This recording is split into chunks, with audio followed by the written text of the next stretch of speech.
বিশ্বের সবচেয়ে সুখী দেশের তালিকায় টানা কয়েকবার যে দেশটায় নাম উঠে এসেছে সেটা হচ্ছে ফিনল্যান্ড। সে জরিপে উঠে এসেছে যে ফিনল্যান্ডের লোকেরা নাকি বেশি সুখী। এটা হচ্ছে নর্দার্ন ইউরোপের একটা দেশ, স্ক্যান্ডিনেভিয়ান কান্ট্রিজের একটা। আজকে আমরা দেখবো কারণ কি, তাদের তো সুখের কারণ।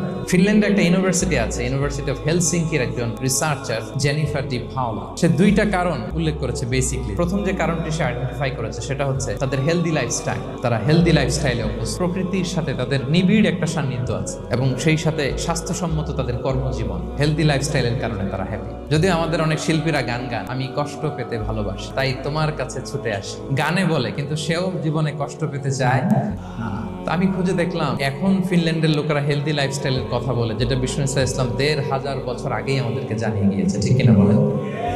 আপনি যদি বিষ্ণু ইসলামের বায়োগ্রাফি একটু চেক করেন, প্রকৃতির সাথে বিষ্ণু ইসলামের সম্পর্ক যে কতটা নিবিড় ছিল আপনি শুনলে অবাক হবেন। দেখবেন যে কতটা অর্গানিক লাইফ বিষ্ণু ইসলাম লিড করেছেন।